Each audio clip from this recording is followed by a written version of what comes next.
हाँ, तो dear students, आज हम लोग 11th का ऑर्गेनिक केमिस्ट्री 11th के अंदर जो ऑर्गेनिक केमिस्ट्री होती है, तो 11th के ऑर्गेनिक के अंदर आइसोमेरिज्म टॉपिक आता है और 11th में एक नोमेनक्लेचर टॉपिक भी है, उसे भी मैं बताऊंगा आगे। और जो आइसोमेरिज्म टॉपिक है 11th के अंदर, इसका most of the part 11th में है और एक पार्ट इसका 12th में पढ़ना होता है। इसके अंदर एक ऑप्टिकल आइसोमेरिज्म है जिसको हम लोग 12th में पढ़ते हैं, बाद बाकी पूरे आइसोमेरिज्म को हम लोग 11th में पढ़ते हैं। 11th के सिलेबस में आता है। अगर सीबीएसई के पॉइंट ऑफ व्यू से देखा जाए, एनसीईआरटी के पॉइंट ऑफ व्यू से देखा जाए तो ये 11th के ऑर्गेनिक का टॉपिक है आइसोमेरिज्म, और इसमें मैं लेक्चर नंबर 1 आज पहला लेक्चर आपके सामने लेकर आ रहा हूँ। जिन भी बच्चे को कहीं भी आइसोमेरिज्म में कोई भी दिक्कत होगी, उन सब का सारा प्रॉब्लम, हर तरह का प्रॉब्लम, हर तरह की दिक्कतें यहाँ दूर हो जाएंगी। कॉन्सेप्ट आपका बन जाएगा, एकदम आपके पास एक क्लियर विजन होगा कि आइसोमेरिज्म आखिरकार होता क्या है। इनफैक्ट आइसोमेरिज्म होता क्या है, इसका आपको एक कॉन्सेप्ट मिलेगा और हर आइसोमेरिज्म को आप समझ पाओगे कंसेप्चुअली। तो आइसोमेरिज्म आखिरकार कहते किसे हैं, पहले ये जानें। सबसे पहली बात तो ये है कि कोई भी चीज़ आप जीरो से लेके टॉप तक सीखने की कोशिश करो। स्टार्टिंग होता है जीरो से। इनफैक्ट आइसोमेरिज्म किसे कहते हैं, यहीं से शुरू होता है और इसके बाद ये बढ़ते चला जाता है और इसमें सारे आइसोमेरिज्म को हम लोग पढ़ते हैं, सारी टॉपिक्स को पढ़ते हैं, वो होता क्या है उसे समझते हैं। तब इनका मिक्सिंग पढ़ाई होती है, मिक्स करके पढ़ा जाता है। उसके बाद मिक्स करके मतलब कि एक मॉलिक्यूल दे दिया और उसके टोटल आइसोमर कितने होंगे, ठीक है। पहले एक एक करके पढ़ेंगे तो आपका कॉन्सेप्ट बनेगा, तब आपको एडवांस लेवल में हम ले जाएंगे। इसी आइसोमेरिज्म में एडवांस लेवल का चीज़ बताएंगे, मिक्सिंग करके आइसोमेरिज्म को आपको बताएंगे, मिक्सअप करके कि टोटल आइसोमर्स का नंबर कैसे निकालेंगे। और वो एडवांस लेवल की चीज़ें हैं, वो चीज़ें जो है आईआईटी वगैरह, पीएमटी वगैरह में पूछी जाती हैं और उन सारी मिक्सिंगों को हम लोग पढ़ेंगे फर्दर के क्लासेस में, जब हमारा बेस ठीक हो जाएगा। तो मैं आपका इस क्लास में पहले बेस मजबूत करूँगा कि आपका बेस हो जाए, आप समझने लगो कि आइसोमेरिज्म क्या है और कौन से आइसोमेरिज्म का मतलब क्या होता है, किस आइसोमेरिज्म का मतलब क्या होता है, उसका मीनिंग समझने लगोगे, उसका मतलब समझने लगोगे। और जब तुम मतलब समझने लगोगे तब तुम तो खुद से बनाने लगोगे क्वेश्चन। इसके अंदर जो भी क्वेश्चंस मिलेंगे आएंगे वो तुम खुद करने लगोगे, अपने आप होने लगेगा। तो सबसे पहले आप ये देखिए कि आइसोमेरिज्म आखिर होता क्या है। जैसे एक ही तरह के चीज़ों को मिला के भगवान ने, ऊपर वाले ने, गॉड ने जो है डिफरेंट आदमी बना दिया। बताइए, आप में, आपके बगल वाले में, आपके दोस्त में, आपके भाई में, ठीक है, सब में लगभग सबका जनरल फार्मूला एक ही है।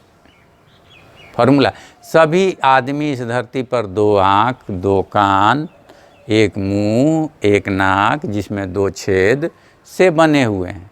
सब आदमी इसी से बना है। हर आदमी में होता है, चाहे वो चाइनीज हो, चाहे वो भूटानी हो, चाहे वो नेपाली हो, चाहे वो इंडियन हो, चाहे वो पाकिस्तानी हो, सबका फॉर्मूला यही है, लेकिन आदमी अलग अलग है। ठीक, तो क्या होता है, उसके अरेंजमेंट में थोड़ा सा डिफरेंसेज। आँख दो ही रहेगा चाइनीज में भी, भूटानी में भी, लेकिन आँखें थोड़ी सी छोटी छोटी होंगी, थोड़ी भीतर गई होंगी। किसी का नाक चपटा हो जाएगा लेकिन नाक वैसा ही रहेगा, उसमें 2 छेद सब में रहेगा। ये नहीं है कि ये चाइनीज वाले में और भूटानी वाले में 1 छेद होता है नाक में, ऐसा नहीं होता। नाक में 2 होल सब में होता है। तो फॉर्मूला ऐसा हो कि अलग अलग जो है मॉलिक्यूलर फार्मूला रखने वाले, लेकिन एक ही जो है अलग अलग कंपाउंड जिनका कि मॉलिक्यूलर फार्मूला एक ही हो, वो सब कहलाते हैं आइसोमर। जैसे आप देख सकते हो एग्जाम्पल के तौर पर CH3, CH2, CH2, CH3, ये फार्मूला देखो, ये फार्मूला और ये फार्मूला देखो, CH3, CH2, CH3 और यहाँ CH3। अब बताओ तो इसमें कितने कार्बन हैं?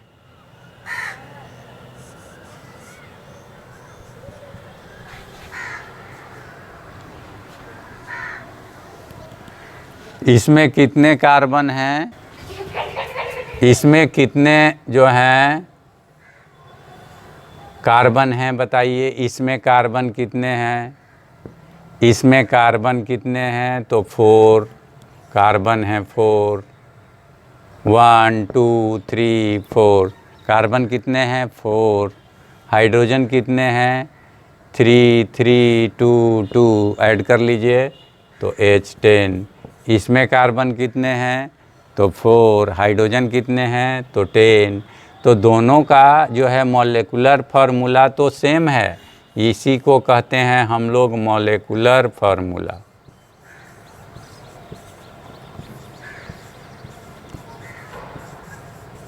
ये है मॉलिक्यूलर फार्मूला, ये है मॉलिक्यूलर फार्मूला।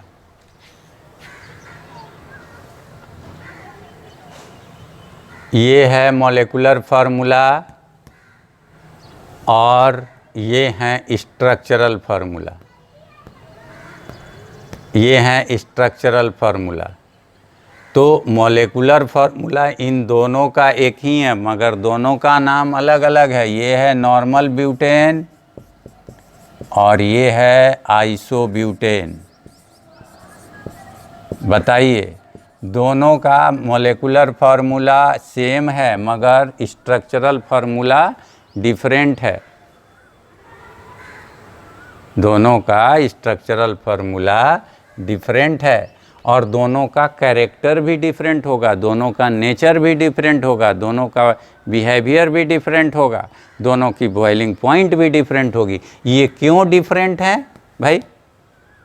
आपके माइंड में एक क्वेश्चन आ सकता है कि आखिरकार ये दोनों डिफरेंट कैसे हैं? तो देखने में तो डिफरेंट हैं ही। मॉलिक्यूलर फार्मूला भले ही सेम हो, बट देखने में दोनों डिफरेंट हैं। तो देखने में तो दोनों डिफरेंट हैं ही, दोनों का अंदरूनी चीज़ भी डिफरेंट है, अंदर का कैरेक्टर भी डिफरेंट है, दोनों का फिजिकल प्रॉपर्टीज डिफरेंट होगा, दोनों का केमिकल प्रॉपर्टीज डिफरेंट होगा, दोनों के बॉइलिंग पॉइंट डिफरेंट होंगे। तो दोनों में डिफरेंस आया, नॉर्मल ब्यूटेन आइसोब्यूटेन के डिफरेंट होंगे। तो ये डिफरेंस बताता है कि ये दोनों हैं तो अलग अलग चीज़ें, ये दोनों अलग अलग चीज़ें हैं, मगर दो अलग अलग चीज़ों का मॉलिक्यूलर फार्मूला सेम है। दोनों अलग अलग चीज़ों का मॉलिक्यूलर फार्मूला सेम है। तो इसलिए जो है आप इसे आइसोमेरिज्म कहोगे। इस फेनोमेना को एक ही मॉलिक्यूलर फार्मूला हो बट मॉलिक्यूल अलग अलग हों, इस फेनोमेना को आइसोमेरिज्म कहेंगे। और इस अलग अलग कंपाउंडों को हम लोग आइसो आइसोमर कहेंगे।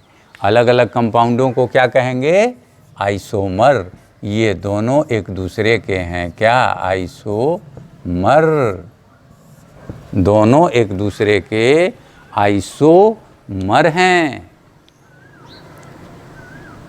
तो मॉलिक्यूलर फार्मूला भले ही सेम हो जाए, लेकिन स्ट्रक्चरल फार्मूला, स्ट्रक्चर सेम हो जाए, स्ट्रक्चर डिफरेंट हो जाए और उनकी क्वालिटी डिफरेंट हो जाए, उनका नेचर डिफरेंट हो जाए, उनका कैरेक्टर डिफरेंट हो जाए, तो उन्हें कहा जाता है आइसोमर। और इस फेनोमेना को कहते हैं आइसोमेरिज्म। डिफरेंस होना चाहिए।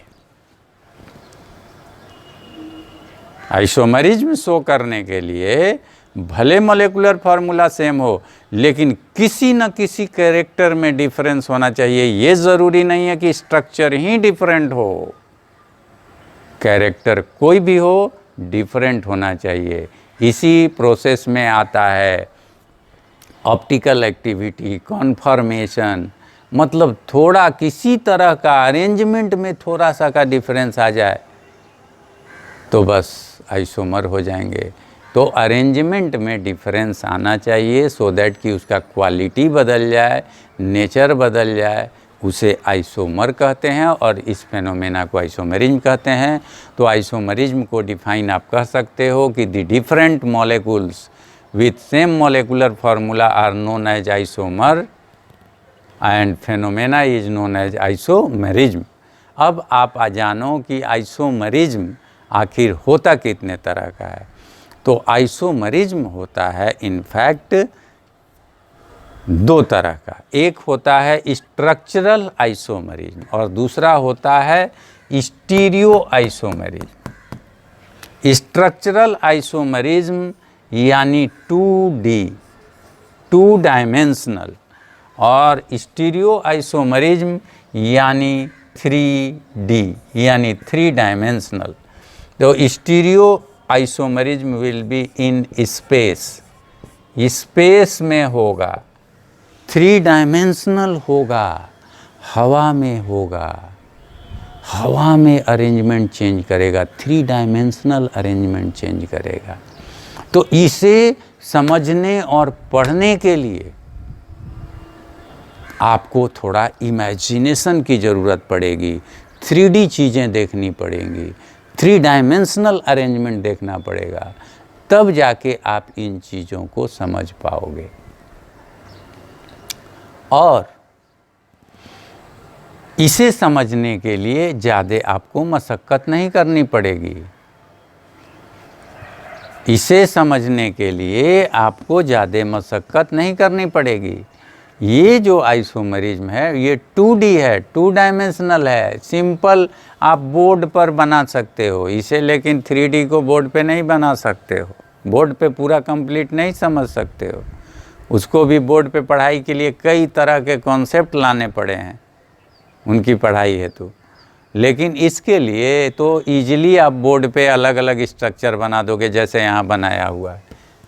ये स्ट्रक्चरल आइसोमर ही है, अलग अलग स्ट्रक्चर बना दोगे, डिफरेंट स्ट्रक्चर बना दोगे, बस हो गया स्ट्रक्चरल आइसोमेरिज्म।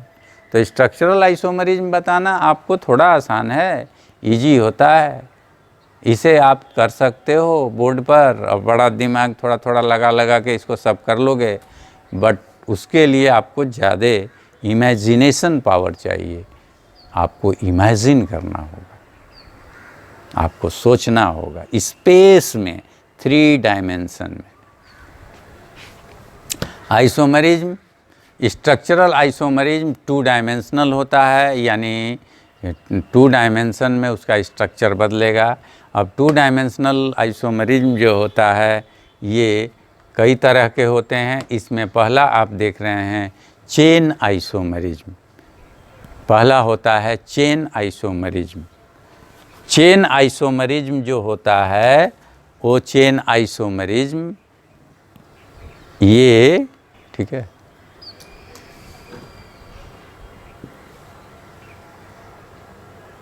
ये चेन आइसोमेरिज्म आपका जो है इसमें चेन का टाइप बदलेगा, तो यहाँ चेन का टाइप ही बदल रहा है,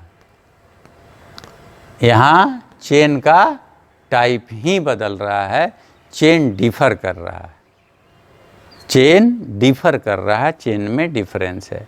उसके बाद आता है एक पोजीशन आइसोमरिज्म, इसमें किसी सामान का पोजीशन बदलेगा, प्लेस बदलेगा, जगह बदलेगी, जगह बदल जाएगा।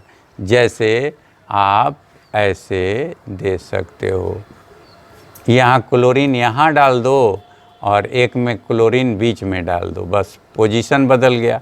यहाँ क्लोरीन का पोजीशन यहाँ पर किनारे वाले कार्बन पर है, 1 2 3 1 नंबर पर है, और यहाँ क्लोरीन का पोजीशन 1 2 3 2 नंबर पर है। तो what is the difference? The difference is the change in position. Position में चेंज आएगा, पोजीशन में चेंज आ रहा है आपके इस केस में। तो इसमें सिंपली पोजीशन बदलेंगे पोजीशन आइसोमरिज्म में। उसके बाद आता है रिंग चेन आइसोमरिज्म। इसमें जो है एक फार्मूला के लिए आपको चेन बना सकते हैं, उसके बाद रिंग भी बना सकते हैं, रिंग टाइप का स्ट्रक्चर बना सकते हैं। तो चेन बना के स्ट्रेट चेन भी, ओपन चेन भी बना सकते हैं और रिंग चेन भी बना सकते हैं। तो चेन का टाइप बदल देंगे हम लोग, तो ये रिंग चेन आइसोमरिज्म पैदा होगा। 1 बाय 1 मैं सबको क्लियर करूँगा भी, आपको 1 बाय 1 सबको मैं अलग से बताऊँगा। पहले मेरा यही काम है कि एक एक करके सबका कॉन्सेप्ट आपको पहले मैं क्लियर करूं, तब जाके एडवांस कॉन्सेप्ट में इंटर करूंगा। तो ये रिंग चेन आइसोमरिज्म हुआ। फंक्शनल आइसोमरिज्म में फंक्शनल ग्रुप बदल दिया जाएगा। फंक्शनल ग्रुप जो होता है, जैसे अल्कोहल फंक्शनल ग्रुप है, ईथर है, कीटोन है, एल्डिहाइड है और कार्बोक्सिलिक एसिड है, ईस्टर है, ये सब फंक्शनल ग्रुप बदल दिए जाएंगे। फंक्शनल ग्रुप का टाइप बदल जाएगा, फंक्शनल ग्रुप बदल जाएगा। इसलिए आप जो है फंक्शनल आइसोमर कहोगे उसको। मेटामेरिज्म, इसमें जो है आपका चेन का ऑर्डर बदल दिया जाता है, चेन की स्प्लिटिंग का ऑर्डर बदल दिया जाता है।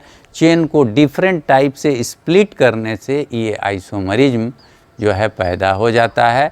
ये मेटामेरिज्म स्पेशली वहाँ ही राइज करता है जो फंक्शनल ग्रुप पॉलीफंक्शनल हो, ऐसे फंक्शनल ग्रुप जो पॉलीवैलेंट हो, पॉलीवैलेंट हो, जिसकी वैलेंसी एक से अधिक हो, वो मेटामेरिज्म शो करते हैं। क्योंकि उनके अल्काइल को डिफरेंट तरीके से तोड़ के और सटा दिया जाता है, तो मेटामेरिज्म पैदा हो जाता है, मेटामर्स पैदा हो जाते हैं और इस तरह मेटामेरिज्म होता है। और टॉटोमेरिज्म जो है किसी एक फार्मूला में, किसी एक डिफिनिट फार्मूला में एटम का पोजीशन बदलने से, कभी एटम यहाँ रहेगा, कभी चल के यहाँ सट जाएगा, कभी यहाँ सटेगा तो कभी यहाँ सटेगा, कभी यहाँ तो कभी यहाँ। जैसे ये मार्कर मेरे इस हाथ में है तो यहाँ चला जाए तो अलग आइसोमर, यहाँ आ जाए तो अलग आइसोमर, यहाँ आ जाए तो अलग आइसोमर, यहाँ आ जाए तो अलग आइसोमर। इस तरह मार्कर का जो है पोजीशन चेंज करेगा तो ये क्या पैदा होगा? टॉटोमेरिज्म पैदा होगा। तो टॉटोमेरिज्म पैदा होता है पोजीशन बदलने से, एटम का पोजीशन बदलने से टॉटोमेरिज्म पैदा होता है। और इसके बाद स्टीरियो आइसोमरिज्म। स्टीरियो आइसोमरिज्म में तो आपको हमने बता ही दिया कि स्टीरियो में चेंज होगा, यानी 3 डायमेंशनल चेंज होगा, 3D चेंज होगा, यानी स्पेस में चेंज होगा, यानी स्पेस के में अरेंजमेंट में चेंज आएगा, स्पेस के में अरेंजमेंट में चेंज आ जाएगा, तो उसे कहते हैं स्टीरियो आइसोमरिज्म। तो जो है स्टीरियो आइसोमरिज्म को समझाने के लिए अलग से हमको 3 डायमेंशनल स्ट्रक्चर आपको दिखाने होंगे और मैं दिखाऊंगा, तब जो है आप स्टीरियो आइसोमरिज्म समझोगे।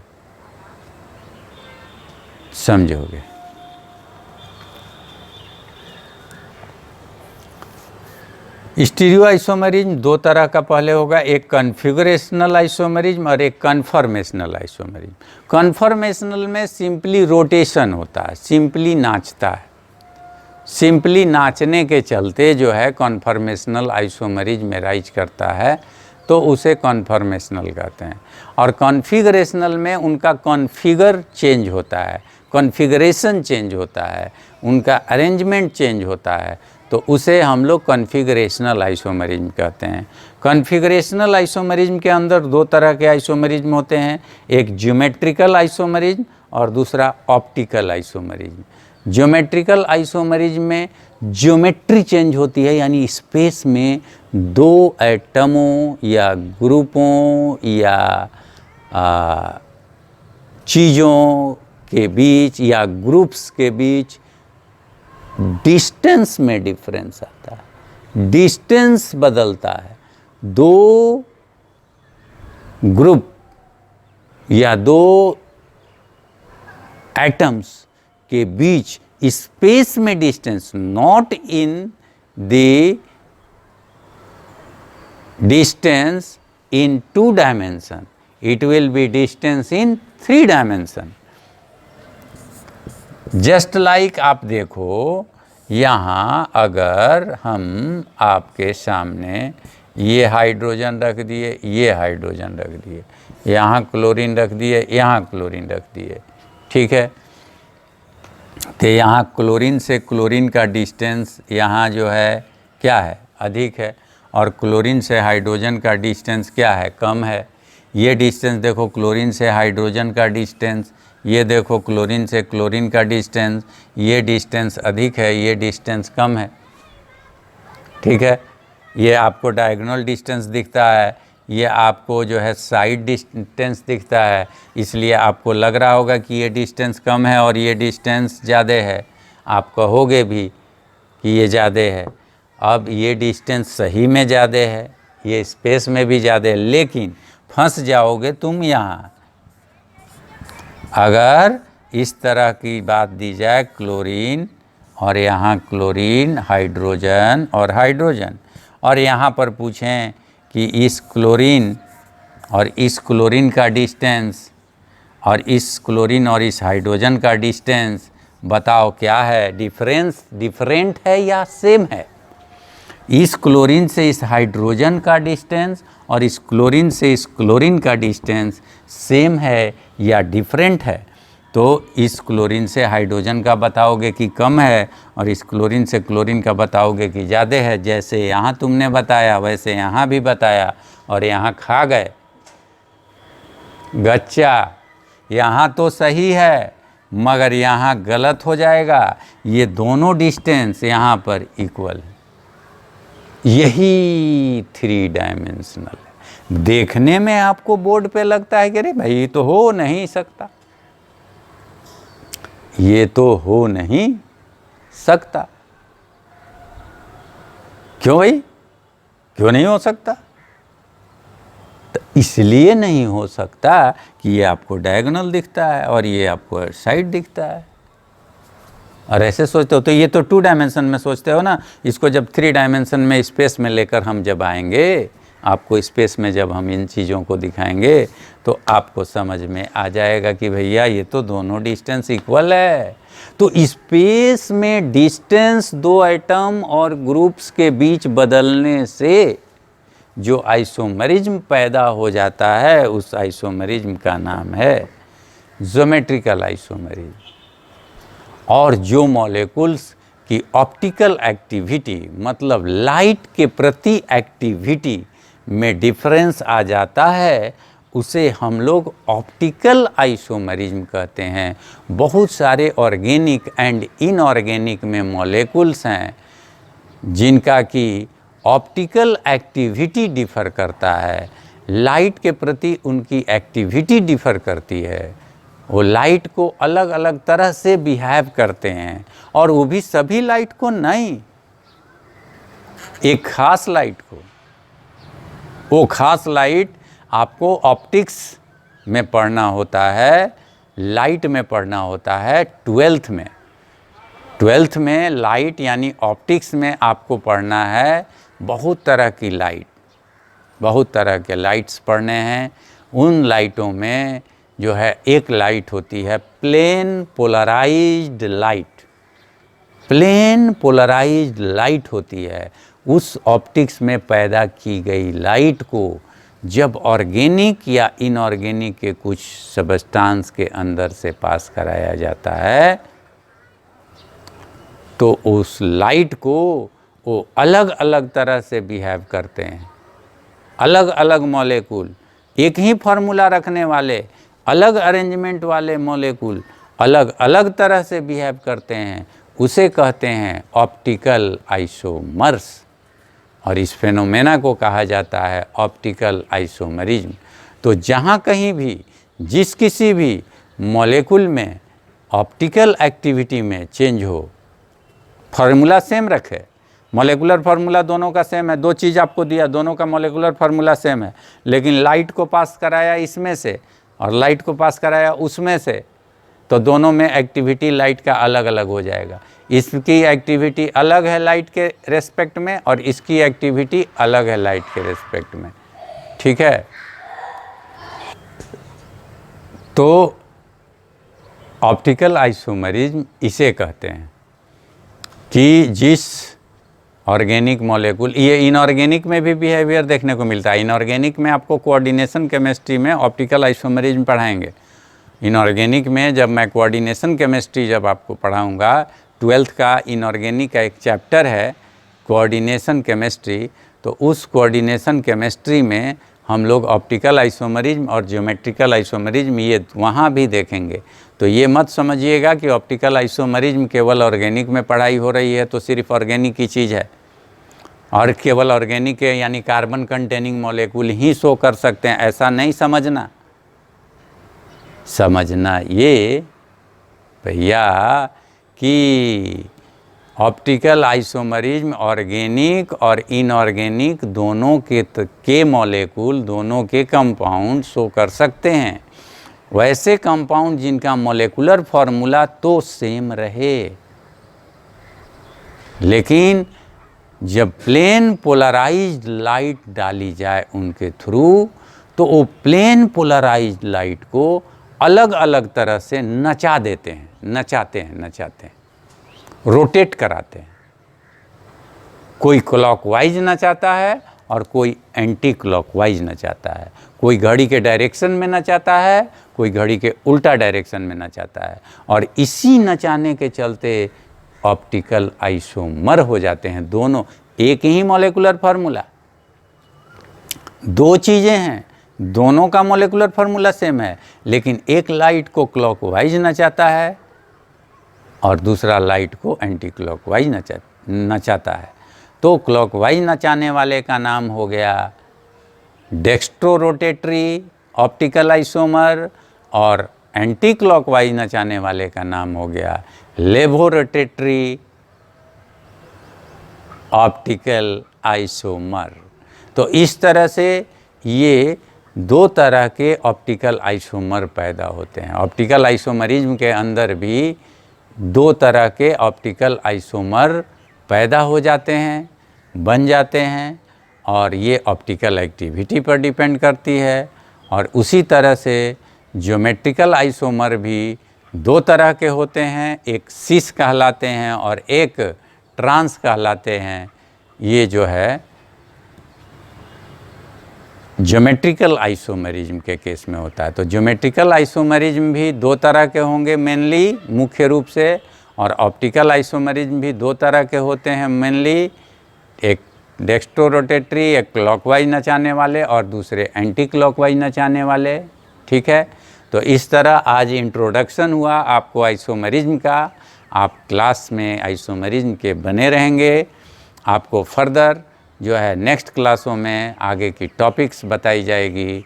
लेक्चर 2 में आपको अब सारे चीज़ मैं खोल के बताऊंगा, एक एक चीज़, जैसे चेन आइसोमरिज्म अलग बताऊंगा, पोजीशन अलग बताऊंगा, रिंग चेन अलग बताऊंगा, फंक्शनल आइसोमरिज्म अलग बताऊंगा।